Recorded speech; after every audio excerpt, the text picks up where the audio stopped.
que é o Paulo Guimarães.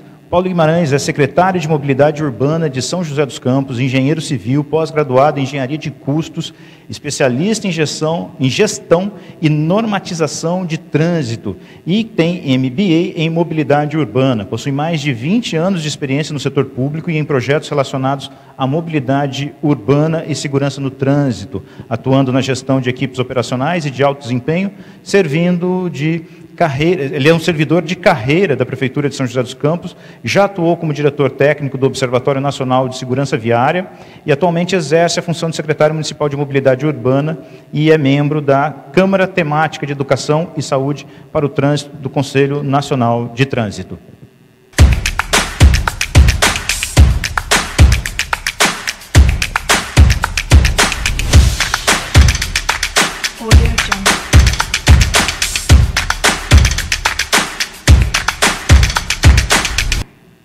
Eu convido, então, Paulo Guimarães para assumir a palavra. Paulo, obrigado, é com você.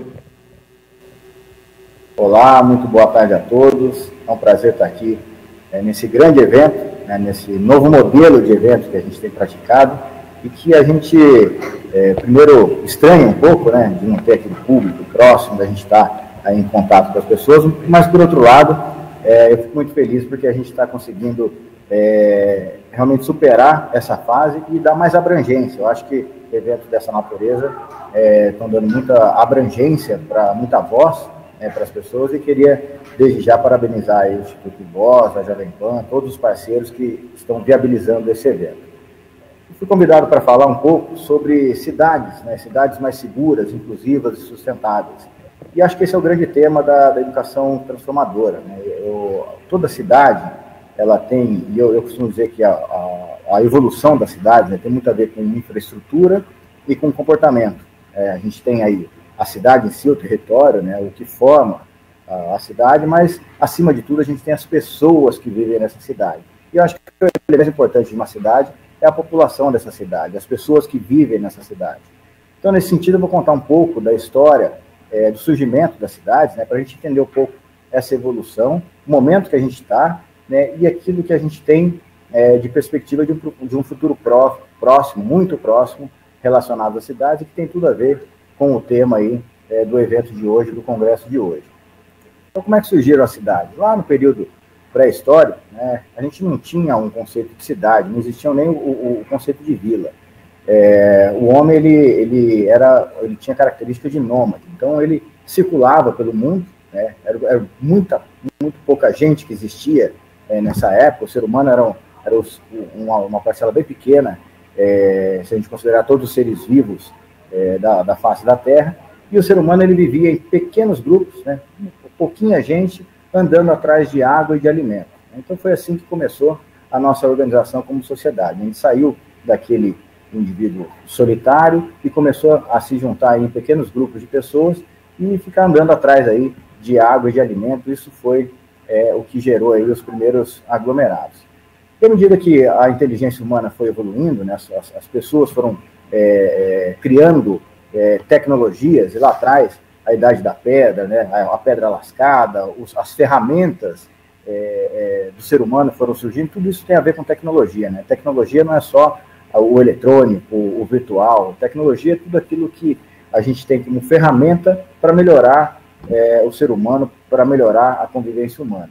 Então, isso lá atrás, foram surgindo novas tecnologias. Naquela época, eu acho que a grande revolução que surgiu na sociedade humana foi o conhecimento da agricultura. Então, quando o homem ele passa a conhecer a agricultura, e aí ele começa a extrair da terra e a renovar a sua terra aí com seu alimento, começam a surgir aí os conceitos de vida. Então, nessa fase aí, mais ou menos já 10 mil anos antes de Cristo, evoluindo para um pouquinho aí, 8 mil anos antes de Cristo, o ser humano ele começa a se organizar em vilas, e aí começam a surgir os primeiros conceitos aí de vilas ou cidades, que é onde a gente começa a ter, como ser humano, esse vínculo com o território, vamos dizer assim. E isso foi evoluindo ao longo do tempo. Então, lá para 3.500 a.C., a gente começa a ter aí uma melhoria na questão da organização das cidades. As cidades começam, o ser humano ele começa a se multiplicar nesse território que ele estabeleceu, nessa terra que ele escolheu para chamar de sua, e isso vai gerando a evolução da humanidade. Né? Lembrando, né, a gente está falando de alguma coisa que começou lá para trás, 10 mil anos antes de Cristo, né, e veio aí para 3 mil anos antes de Cristo. Então, num horizonte de tempo, essas revoluções, né, lá atrás foram acontecendo aí a cada um punhado de milhares de anos. Por que isso é importante? Porque quando eu chegar agora nos tempos atuais, a gente vai perceber que a evolução da raça humana, né, a modificação das cidades, ela vai acontecendo cada vez mais rápido. Né? Hoje a gente tem muita tecnologia, e a tecnologia eletrônica, a tecnologia virtual, tem jogado esse tempo, né, tem acelerado o tempo. Quem tem um pouquinho mais, uma idade um pouquinho já mais avançada, como eu, estou com 40, indo para 42 anos, a percepção que a gente tem é que cada vez o tempo passa mais rápido. Mas lá atrás, cada passo que a humanidade deu demorou alguns milhares de anos. E o que aconteceu? Né? Trazendo um pouco para o meu tema, a questão da mobilidade. Né? O transporte, ele sempre teve um papel significativo na evolução das cidades, né? Na construção aí da sociedade humana.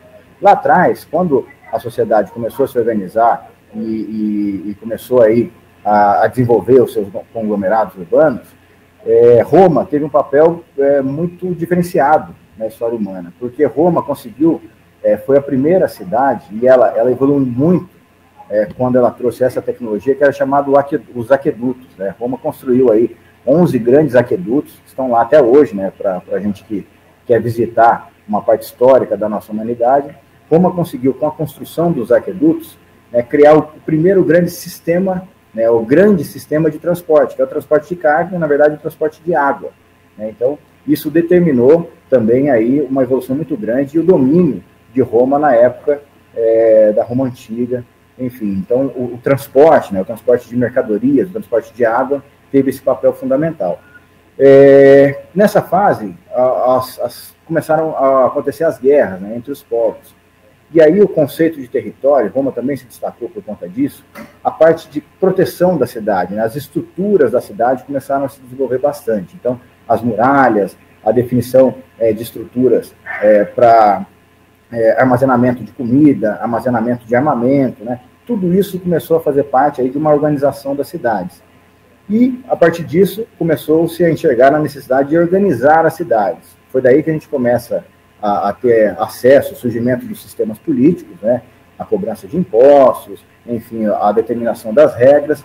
E foi lá na Roma Antiga, sempre lá, que a gente teve notícia da primeira regra de trânsito surgindo. Né? Imagina que naquela época a gente já tinha um transporte já organizado em carroças, né? Eram muitos cavalos que circulavam aí pela cidade e tal. E imagina só, se hoje a gente tem uma confusão nas grandes cidades de carros, imagina o que era aquela cidade, aquela Roma Antiga que não tinha calçada, né, que os muros eram, as janelas das pessoas eram na beira da rua, as ruas eram estreitas. Imagina você ter que organizar todo o trânsito de cavalos, de carroças, de pessoas circulando por ali. Então, a primeira lei de trânsito que se tem notícia vem lá da Roma Antiga, onde foi determinado um horário para que pudesse os cavalos, né, as carroças circularem pela cidade. Então, já houve, hoje a gente tem restrição de circulação de caminhões no centro da cidade. Isso vem lá da Roma Antiga já, quando as carroças aí tinham um determinado horário, elas poderiam circular à noite pelas cidades. E daí, dessa época também, a gente tem a primeira notícia da primeira legislação de velocidade. A primeira regulamentação de velocidade também vem de Roma. Então, no centro urbano de Roma, a velocidade dos cavalos não poderia ultrapassar a velocidade das pessoas a pé. Tudo isso veio surgindo, e também lá atrás, quando essas cidades começaram a se organizar dessa forma, surgiram os primeiros problemas de saneamento, que tem muito a ver com educação, tem muito a ver com comportamento também, né? E a gente tem trabalhado muito isso hoje nas nossas crianças, né? A pauta do saneamento básico, a pauta do meio ambiente é uma pauta muito presente nos nossos processos de formação e faz parte, né? E tem tudo a ver também com a mobilidade aí. A gente busca, com a mobilidade, também melhorar essa questão do meio ambiente. Depois a gente veio, né, para a Revolução Industrial, lá no século XVIII. A gente teve a primeira Revolução Industrial, onde surgiram aí as máquinas a vapor, e aí o mundo começou a se desenvolver de forma mais acelerada. O que a máquina a vapor conseguiu proporcionar para a gente? Por exemplo, o surgimento dos trens, né, as locomotivas. A gente conseguiu conectar as cidades por meio dos trilhos de uma forma muito mais rápida. Aquelas viagens que demoravam meses, às vezes, e que eram muito custosas, né, muito danosas para o ser humano, que eram feitas em cavalos, mulas, até mesmo a pé, a gente começou a ter a formação das grandes redes de transporte e transportar cargas e pessoas de uma cidade para outra, utilizando aí a máquina a vapor. E com isso, a gente começou a ter a saída do pessoal do campo para a cidade. Foi na época que começaram a surgir os primeiros conglomerados urbanos, as áreas urbanas e os distritos industriais. E nessa época a gente começou a ter aí realmente uma migração das pessoas do campo para o centro da cidade, as pessoas se acumulando aí em cidades, e foi onde começaram a surgir aí os primeiros problemas de mobilidade, os problemas de saúde pública, os problemas de violência, né, ficaram muito mais presentes aí nas cidades nessa época. Depois disso, já no século XIX, olha só, a gente teve lá atrás milhares e milhares de anos para poder passar de uma fase a outra, e agora aqui foi questão de menos de um século, a gente já teve já a outra Revolução Industrial, onde surgiram aí a produção em massa, né, a produção em série, tudo isso que a gente conhece da indústria atual, né, o Henry Ford, que foi o grande aí precursor da indústria moderna, trouxe para a gente essa situação de realmente a gente ter uma produção maior, o consumo começou a prevalecer, né, e o carro ele passou a ser aí um objeto de desejo, porque ele passou a ser acessível às pessoas. Até então, até a década de 20, a década de 30 mais ou menos, 1930, o automóvel ele era uma coisa muito rara nas cidades, enfim, a população não tinha acesso ao automóvel. Então, nesse surgimento aí desses grandes centros urbanos, o que começou a acontecer? Cada vez mais, e aí as pessoas passaram a ter autonomia para poder chegar nesses centros urbanos, e a gente começou a ter problemas sérios de realmente superpopulação na cidade. Para você ter uma ideia, Chicago, em 1840, Chicago tinha 4.500 habitantes. 20 anos depois, em 1860, Chicago já estava com 112 mil habitantes. E 20 anos depois, em 1880, Chicago passou a ter 500 mil habitantes. Então, essa fase de transição de uma revolução industrial para outra trouxe uma necessidade, por exemplo, de instituição de transporte público. Foi aí que a gente começou a ver o surgimento do transporte público urbano, né? Até então a gente não tinha o transporte público urbano nas cidades, né? O surgimento dos bondes aí fez uma diferença muito grande. E lá, naquela época, já na década de 1940, 1950, a gente começou a ter os primeiros congestionamentos. Então, o congestionamento não é um problema atual, já é um problema que vem de algumas décadas e que, quando o carro passou a ser objeto de desejo, e eu estou falando bastante isso porque daqui a pouco eu vou falar qual é a visão do carro hoje para as pessoas que estão surgindo, para os nossos pequenininhos aí, que estão iniciando a sua vida nas escolas, enfim, estão tendo aí acesso ao aprendizado, a gente está convivendo com uma geração diferente que tem surgido. Mas naquela época, e hoje ainda, a gente está passando por um processo de transição. Então, o carro é o objeto central de desejo, né? Todo mundo, né? Eu, quando eu era moleque, né? O meu maior sonho era primeiro ter o carro antes de qualquer coisa, a gente sonhava com o carro. Eu lá com 12 anos, ficava lavando o carro do meu pai lá para poder ter a sensação de que um dia, né, fazer aquele sonho de que um dia eu vou ter o carro. E isso trouxe para a gente uma situação atual. A gente tem mais de 1 bilhão de veículos circulando nas cidades de todo o mundo. E isso traz um efeito colateral muito negativo, né? Ao mesmo tempo que a gente conquista a nossa independência, que a gente tem acesso aí aos nossos sonhos, o carro, o veículo, o transporte individual, o automóvel, ele passa a ser um grande problema nos centros urbanos. Para você ter uma ideia, a gente tentou resolver já, a gente já teve algumas fases de tentar solucionar esse problema. Lá na década de 40, década de 50, a gente teve um dos conceitos de planejamento urbano que tentou resolver o problema da superpopulação das cidades, enfim, organizar melhor, né? Lembrando, a capital do Brasil era no Rio de Janeiro. Rio de Janeiro e São Paulo já conviviam já na década de 40 com problemas de grandes cidades. Então, JK, então presidente do Brasil, teve a ideia de escolher, né, o epicentro do país, né? Ele olhou lá no mapa e falou, onde que é o centro do centro do centro do país?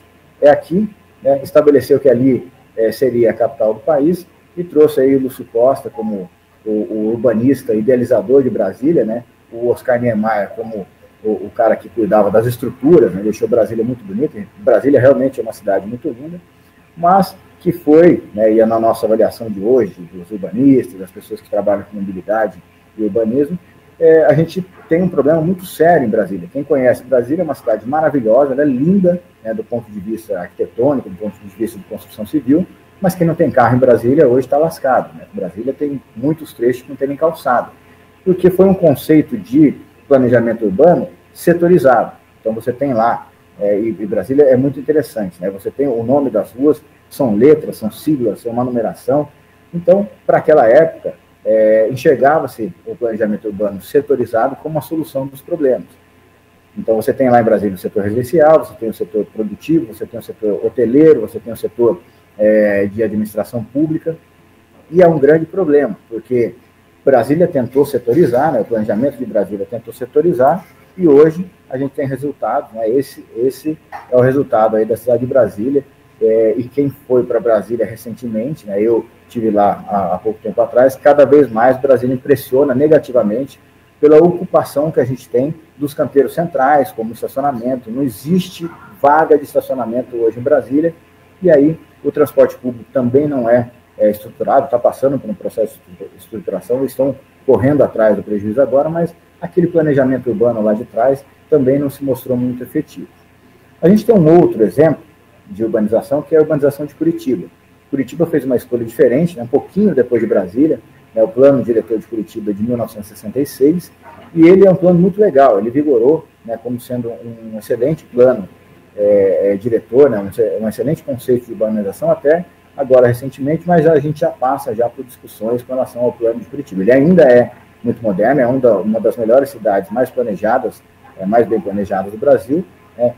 Curitiba optou por um modelo de estruturação baseado no transporte público, e esse foi o grande diferencial, o que deu uma grande sobrevida, e a gente tem uma qualidade de vida muito grande hoje em Brasília, em Curitiba, desculpa, justamente por conta desse conceito, mas também começa a demonstrar esses sinais de fadiga, principalmente por conta da crise que a gente está vivendo no transporte público. Mas Curitiba se estruturou ao eixo, né? Então quanto mais próximo aos eixos de transporte, mais adensado a cidade fica, mas isso não impediu também que a cidade fosse totalmente ocupada pela selva de pedra, e que a gente tivesse aí também no modelo de Curitiba, que é um dos modelos de mais sucesso aí da era recente, também também tem passado aí por alguns problemas relacionados, principalmente à mobilidade urbana, enfim, outros correlatos a esse.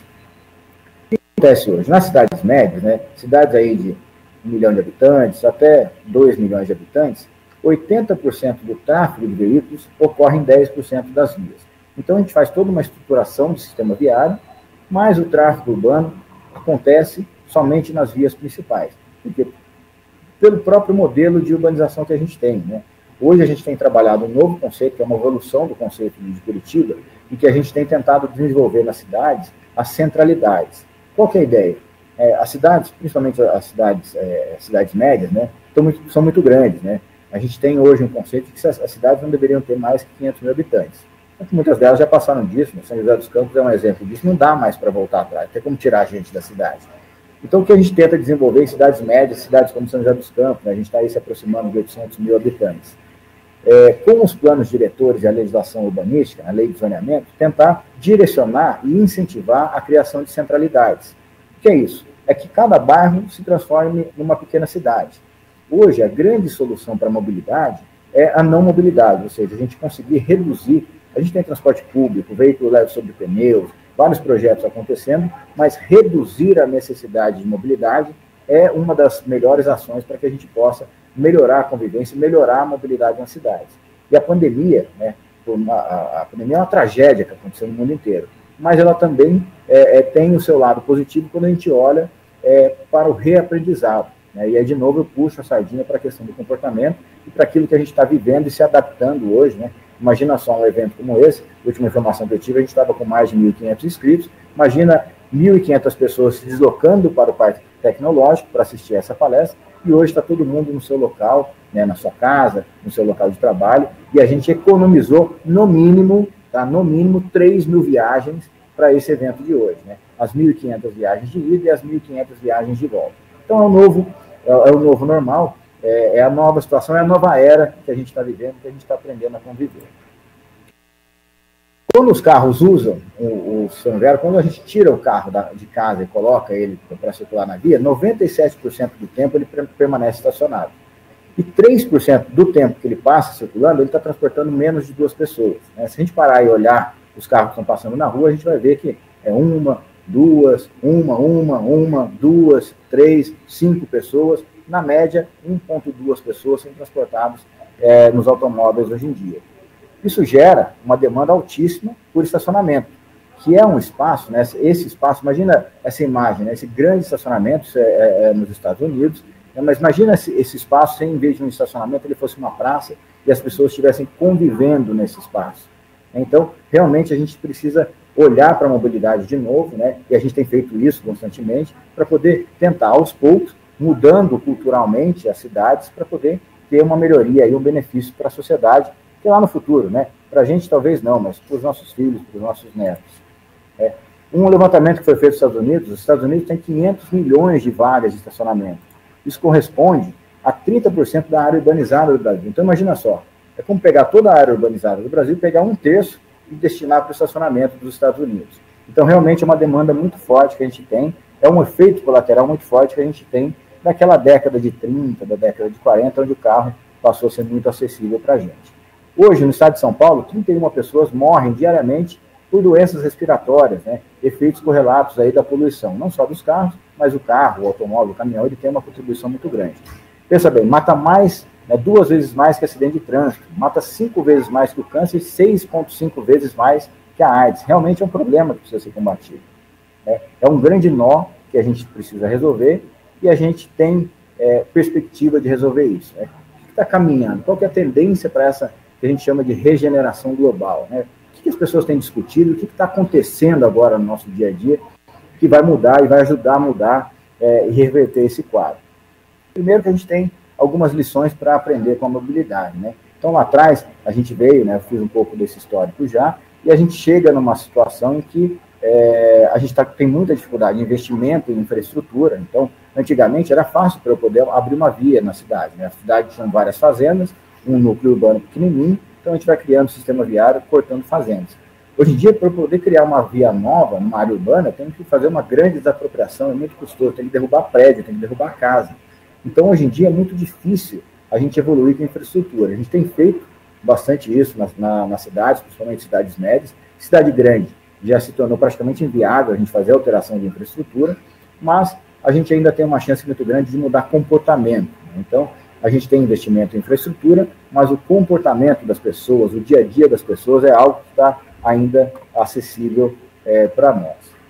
O que a gente tem que olhar quando a gente olha para a mobilidade das pessoas? A gente tem um conceito hoje de mobilidade compartilhada, de cidades mais humanas, né? Então, os desenhos, os novos desenhos do sistema de transporte, os novos desenhos de mobilidade urbana, né? E a mobilidade urbana é um conceito relativamente novo, né? A gente falava muito entre transporte e trânsito, hoje a gente tem essa união da mobilidade urbana, né, que contempla tudo isso, mas a gente tem hoje um processo, a gente tem alguns princípios que são adotados quando a gente constrói projetos de mobilidade urbana. E o principal deles é que a gente precisa pensar na mobilidade das pessoas, né? Hoje, os meios de transporte estão perdendo a importância. O que tem importância hoje é o acesso, é o motivo de deslocamento das pessoas e o trajeto, enfim, o destino dessas pessoas. Os meios, eles estão perdendo a sua importância. Basta ver que a modificação da matriz, a gente chama de matriz de deslocamento, ou seja, o percentual de pessoas que usam aí ônibus, usam carro, isso vai se modificando muito rápido hoje em dia. Para você ter uma ideia, antes da pandemia, o sistema de transporte público aqui da cidade, que tem 1.800 trabalhadores, 390 ônibus circulando, tinha um faturamento aí de mais ou menos 17 milhões de reais por mês. Né? Esse era o dinheiro que era utilizado para poder sustentar o sistema. Uber e 99, né, que são os aplicativos de transporte individual, que nem existiam na cidade em 2016, agora, no mês de março, né, antes da pandemia, tiveram um faturamento equivalente ao faturamento do sistema de ônibus. Então, a mobilidade é uma coisa que tem mudado muito rápido. A gente precisa preservar os princípios dessa mobilidade. Tem infraestrutura para isso, né, vinculada à cidade, mas, acima de tudo, pensar nas pessoas como o centro principal. E aí a gente chega, né, na indústria 4.0, a quarta revolução industrial. O que essa revolução industrial tem trazido para a gente? A gente tem né, a evolução aí, a gente teve a terceira revolução industrial, que trouxe a automação, isso aí, comecinho da década de 70, os microcomputadores surgiram, mas a indústria 4.0, ela traz uma nova perspectiva de construção das cidades. Ela traz um avanço muito grande, principalmente para a mobilidade urbana.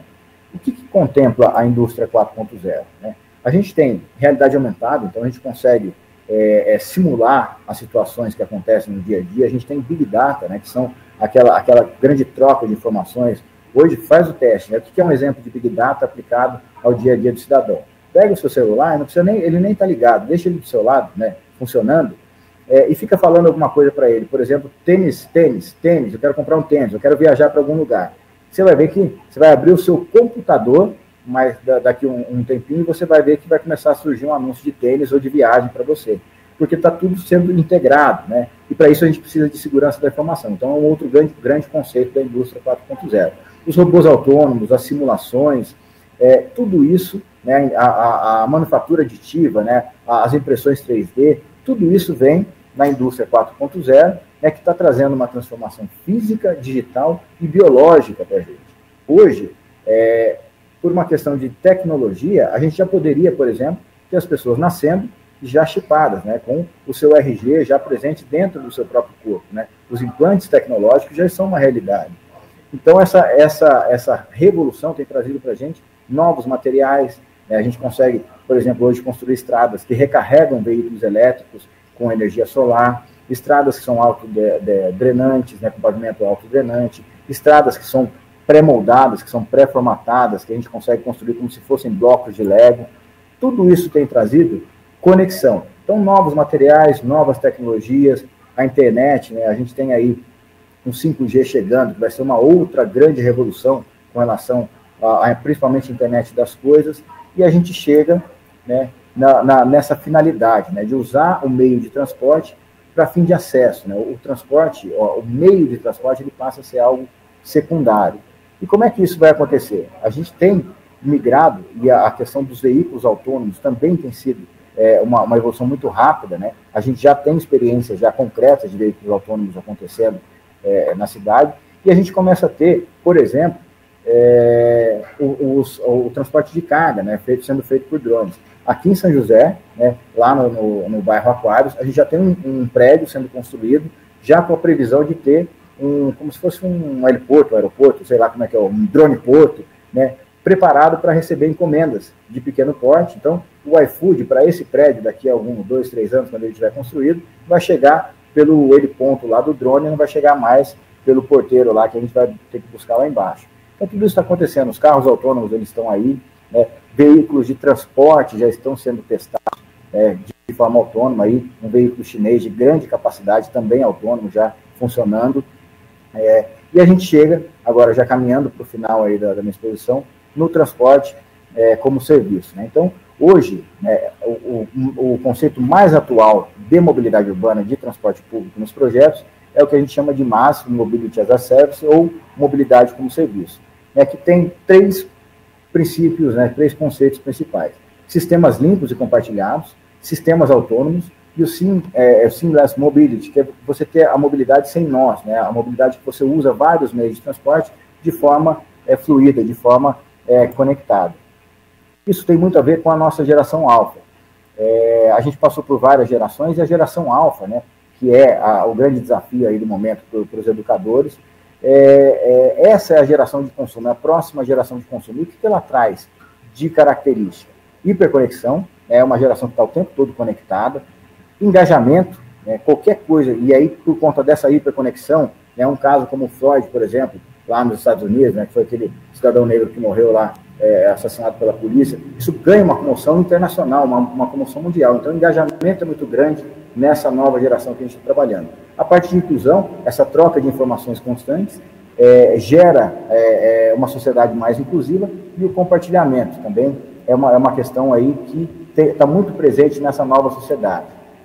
As crianças de hoje, os jovens de hoje, eles estão muito mais desapegados ao sentimento de propriedade, né? 50%, por exemplo, das famílias de Nova York não tem carro, e 50% dos jovens de até 30 anos não querem mais ter carro. Por quê? Porque a gente hoje compartilha tudo, né? Hoje é muito mais o uso do que a propriedade. A gente compartilha bicicleta, a gente compartilha patinete, a gente compartilha carro, a gente compartilha hotel, casa, a gente compartilha escritório, e hoje em dia a gente trabalha de casa. Então, isso tudo tem a ver com o novo momento que a gente está vivendo e com o novo desafio aí dessa educação transformadora, né? De tudo isso que a gente tem que trabalhar em conceito cultural, né? Em conceito de cidadania nas nossas crianças. Então, para finalizar, aqui só um exemplo de que a Uber, o Facebook, o Alibaba, o Airbnb são as maiores empresas hoje do mundo, mas que não tem nenhuma propriedade, né?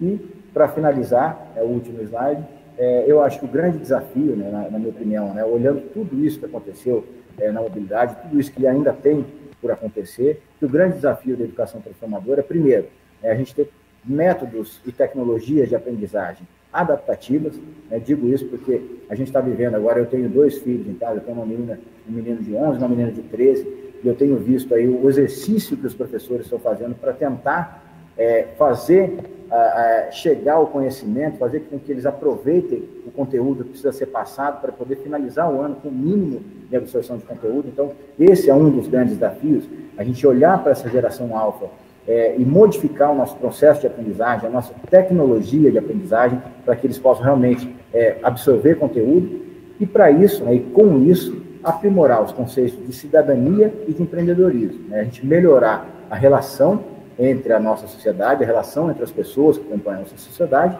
e mais do que isso, que elas tenham mais autonomia, né? O empreendedorismo ele puxa muito para esse lado, da gente ter autonomia, da gente poder ensinar para as nossas crianças que eles não são dependentes de ninguém, que eles podem evoluir, que eles podem crescer, eles podem viver com base no seu próprio sucesso, com base no seu próprio esforço.